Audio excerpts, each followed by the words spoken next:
पत्थर भी तैर गए नाम की महिमा में। जब समुद्र मंथन हुआ तो एक घटना और घटी, शायद बहुत कम लोगों को ये बात पता होगी, जरा सुनो। जब राम सेतु बना, क्षमा कीजिए, जब राम सेतु बना तब एक घटना घटी। राम सेतु के समय पुल बन रहा था, जब लंका जाने के लिए राम जी बनवा रहे थे, तब एक घटना घटी। बोले क्या? पत्थर राम राम कह करके जैसे ही पानी में डालें तो पानी में उतराने तो लगे, पर पानी में पत्थर डालने पर दोनों इकट्ठे ना हो, और जब तक पत्थर आपस में जुड़ेंगे नहीं पुल कैसे बंधेगा? पुल तो तभी बंधेगा जब आपस में जुड़े।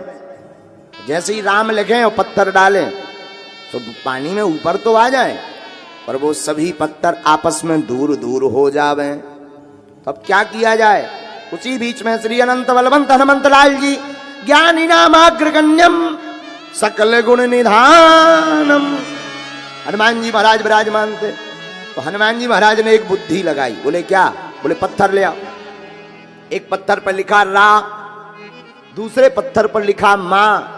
दोनों पत्थरों को समुद्र में डाल दिया, राव माँ आपस में जुड़ने लगे, पुल बन करके तैयार हो गया। ऐसे पुल बना है, राम सेतु ऐसे बना है, क्योंकि एक में रा एक में माँ और दोनों आपस में जुड़े। और लंका में भी विभीषण जी अपने घर के बाहर एक तरफ लिखे थे रा, दूसरी तरफ माँ। हाँ, रामायुधे अंकित ग्रह शोभा बरनि नभ तुलसी का वृंद तहे,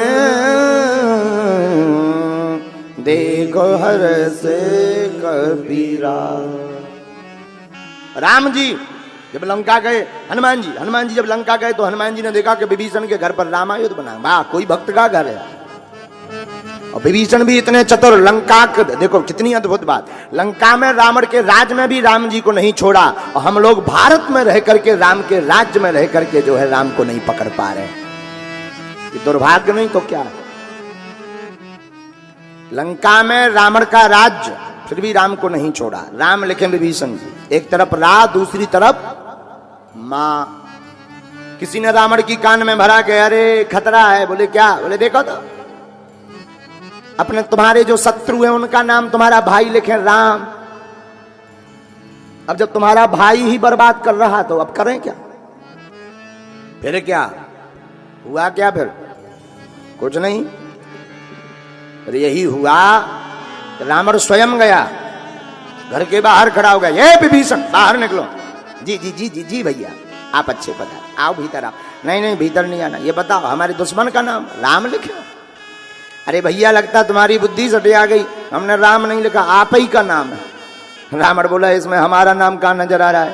ये तो स्पष्ट लिखा राम, इसमें हमारा नाम कहाँ है? विभीषण जी बड़े चतुर।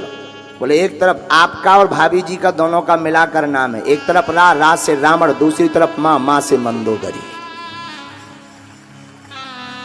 रावण और मंदोदरी हमने लिखा। अब आपको अगर राम पढ़ने में आ रहा तो ये आपकी गलती है।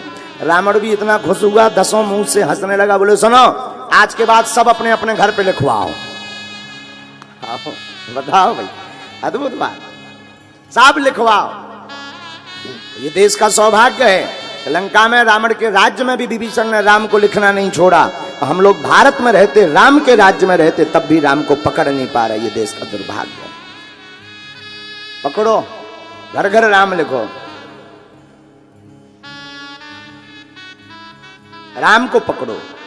अच्छा महाराज, राम को क्या राम छूट गए क्या? नहीं, जागना भाई। राम जी तो वैसे ही आपको पकड़े। सब ही न चावत राम गुसाई, बंधो कीट मरकट की नाई। सबको राम जी नचा रहे हैं, हम तुम सब नाच रहे हैं। जैसे बंदर नाचता वैसे ही हम आप नाच रहे हैं। बोलो सीताराम, वृंदावन बिहारी लाल की जय। पर चढ़ाई करते समय पुल की आवश्यकता पड़ी। समुद्र पर पुल बनाना था।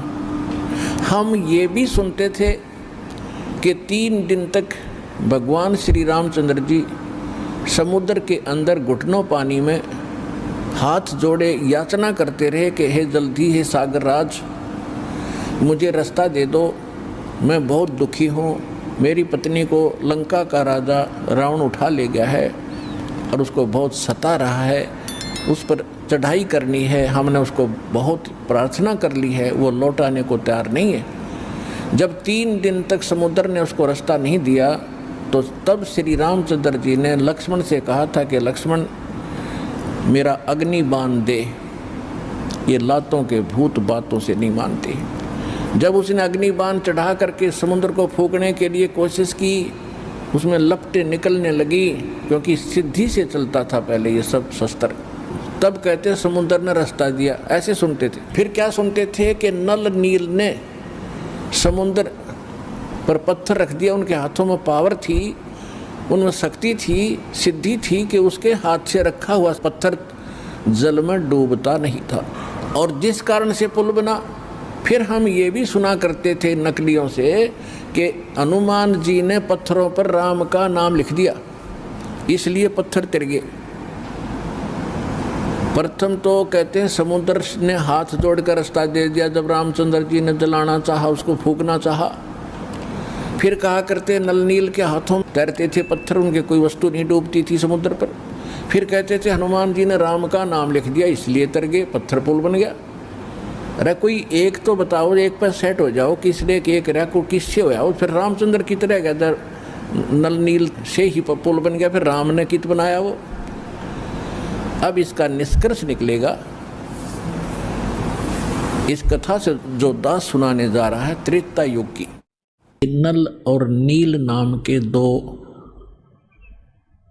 आपस में मौसी के बेटे थे, उनकी माताएं बहन थी।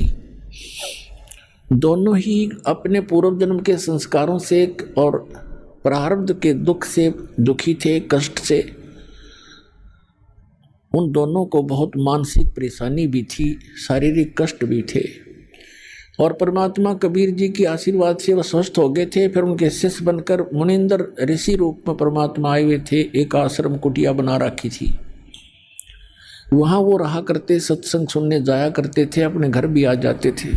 जैसा कि आपको पहले भी बताया है कि उनके हाथों में समुद्र के अंदर कोई वस्तु ना डूबने का ये कैसे वो चमत्कार करामात आई थी।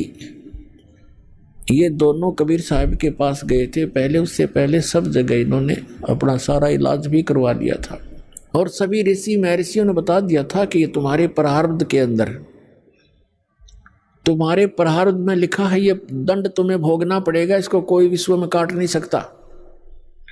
ये तुम्हारी किस्मत में लिखा हुआ निर्धारित अंक है।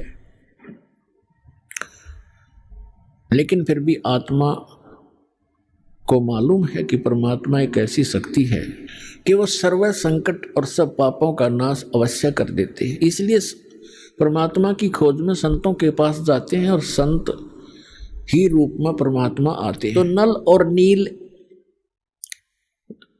परमात्मा के चरणों में पहुंचे, आशीर्वाद मात्र से वो स्वस्थ हो गए। ऐसे हो गए जैसे कभी उनका दुख था ही नहीं, किसी प्रकार का कोई कष्ट इनको नहीं हुआ। फिर उनकी आस्था दृढ़ होगी, सब जगह खड़ा होकर कहा कि हम बड़े दुखी थे, गुरुदेव की कृपा से हम सुखी हो गए। हमने तो मान लिया था कि आजीवन कष्ट उठाना पड़ेगा, लेकिन हमें नहीं पता था कि पृथ्वी पर परमात्मा आए। इस तरह के वहाँ उपस्थित भक्तों को जो सत्संग सुनने के लिए गए थे सबको बताया, औरों का भी दृढ़ हुआ विश्वास। तो उन्होंने, परमात्मा ने बताया बेटा सत्संग में सेवा जरूर करनी चाहिए, इससे बहुत पाप कटते हैं, और आप तो बहुत पापों से ग्रस्त हो और आपको कुछ सेवा करनी चाहिए हाथ से। तो उन्होंने पक्का दृढ़ निश्चय कर लिया कि जितने भी यहाँ रोगी, बूढ़े, वृद्ध, बहन, भाई, माता, भाई, पिता जो बुजुर्ग आते हैं, उनके बर्तन साफ करते, उनके, क्योंकि परमात्मा के दरबार में दुखी ही ज़्यादा जाते थे। कोई रोगी था, कोई कोढ़ी था, और कोई किसी बीमारी से ग्रस्त था, कोई भूतों का सताया, कोई देवताओं पितरों का सताया हुआ वहाँ जाते थे।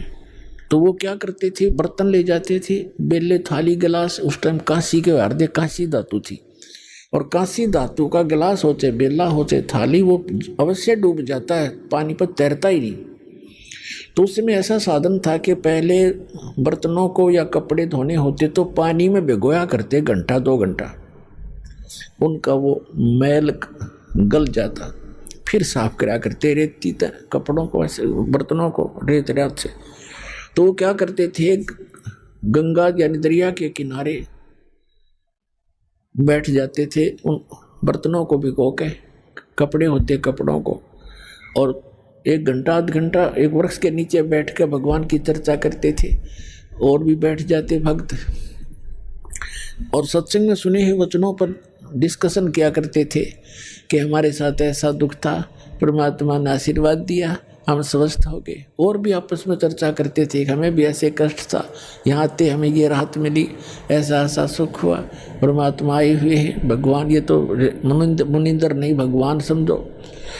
इस तरह की चर्चा करते करते वो मस्त हो जाते। उधर से कोई उनका किसी का गिलास, किसी का लोटा, किसी की थाली, किसी का बेला बह जाता, उनको ध्यान नहीं रहता, किसी के कपड़ा, किसी का तौलिया, किसी की धोती वो बह जाती। और वो बेचारे मांझ मूंझ कर जो इकट्ठे करके लिया कर रख देते, उठा लो अपने अपने। अब किसी की थाली नहीं, किसी का बेला नहीं, किसी का गिलास नहीं, तो कहते भी हमारा ये नहीं मिला, हमारा ये नहीं मिला। तो कहते जी हम तो जितने ले गए थे उतने ले आए। तो और दूसरे जो भगत जाते थे सेवादार बर्तन साफ करने के लिए, वो बताया करते थे कि ये ध्यान नहीं देते, ये बैठ के गप्पे मारने लग जाते हैं और वो बह जाते हैं, इनको ध्यान नहीं रहता। तो उन्होंने आखिर में ये शिकायत परमात्मा तक पहुंचा दी कि जी आप अपने जो 2 भक्त हैं, ये इनको हमने मना भी कर लिया कि आप सेवा रहने